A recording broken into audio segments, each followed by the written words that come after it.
Hey there, I'm author Sarah A. Chrisman. And I'm Gabriel Chrisman. And today we're discussing The Queen of Hearts by Wilkie Collins. Wilkie Collins is one of my favorite authors of all time. I just love his stuff. And The Queen of Hearts is a fun story. Mm-hmm. I thought it would be a good one to talk about in February because, Valentine's Day, mm-hmm. Queen of Hearts, it kind of goes. Mm-hmm. But what this one actually is a box story. So there are these three old bachelors, cranky old cantankerous bachelors, who, honestly, if you've read the Tales of Chetzemoka, Silas borrows quite a bit from these three old guys.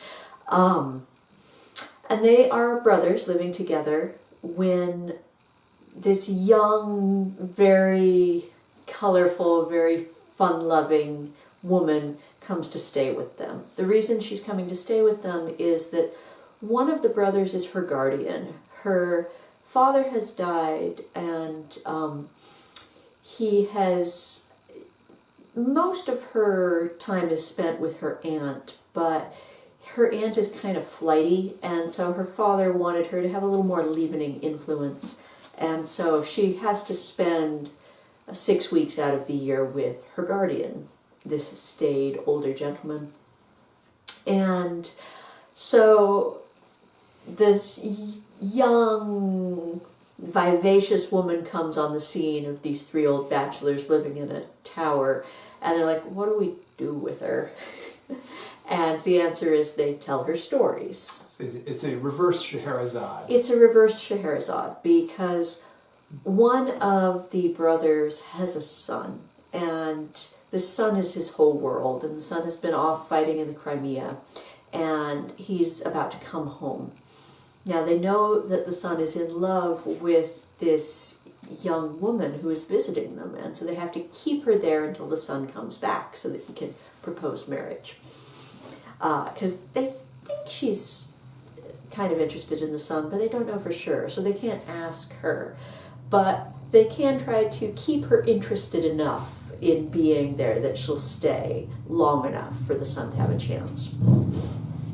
The reason she gets called the Queen of Hearts is because when she was off at boarding school, when she was much younger, she had smuggled in some masquerade costumes that were based on the card suits, and so she and her friends were dressed up as the Queen of Hearts, the Queen of Diamonds, the Queen of Clubs, and the Queen of Spades. And they were dancing a quadrille after hours, and the matron caught them. And so her nickname became the Queen of Hearts. So the book is the Queen of Hearts. But within that, there are 10 short stories that these brothers are sharing. And a lot of these are very spine-tingling. The first one, the Siege of the Black Cottage, opens up when it's the story of a woman who is guarding her cottage from these thieves that are trying to break in. And she doesn't have anything worth stealing, but just by chance, her rich friend has left some money there for her to look after. And the thieves find out about this, so they're trying to break in. And so it's a thought experiment of, there is this stone cottage with very stout doors. How would the thieves try to break in, and how would she defend the cottage with no particular weapons or anything else at her disposal? And so Wilkie Collins loves these thought experiments. There's another one, the most chilling one, that it gives me goose pimples, mm-hmm. is the story of an unburied corpse, where there is this family curse. And it sounds like something directly out of Poe. Oh, a lot of these, I think Collins would have gotten on quite well with Poe, and I'm sure he read him. And a lot of his mysteries are very Poe-like as well. If you like Poe, you will love Wilkie Collins, because their writing styles have more than a little in common.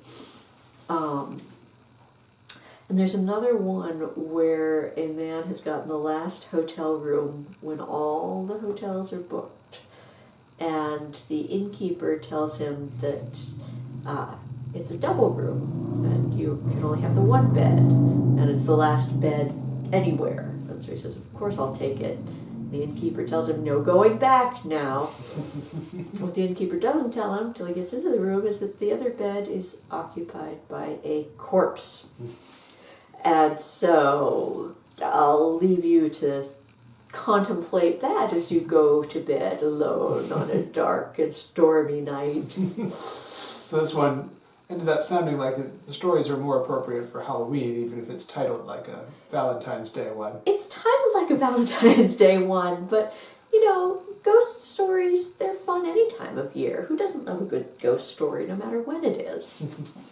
But what do you think of the genre of box stories, personally?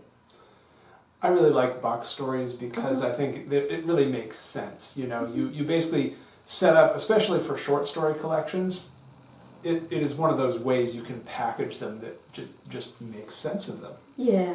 Yeah, I think it's a good method of putting something together, especially as an author. Absolutely, absolutely. And you've read a lot of Collins. What do you think of him as an author? Oh, Collins is, again, one of my favorites. He is so much better than Dickens. Yeah. And I really do like especially his legal thrillers. I think those are some of the best. And I just think he's such a good writer. He puts things together and he writes really fun, sort of popular books that work well. And I don't understand why he isn't more popular as a classic. Yeah, and I love the thought experiment of a lot of his stories. And again, some of these are just straight up mysteries. The very last one is a murder mystery where this poor seamstress, her roommate, has been murdered.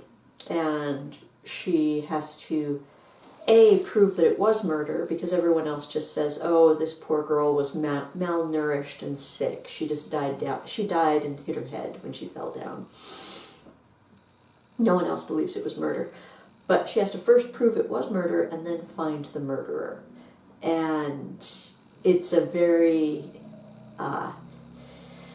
there's a lot of careful detective work that goes on her part. And this is very early for detective stories.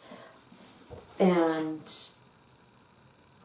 in another one, there is an actual detective who is described as not quite a tradesman and not quite a gentleman, because detectives had a sort of unique role in society. They fit into a very peculiar place. Right, right. And there's another one that is a legal thought experiment, which Wilkie Collins excelled in. And that one is about a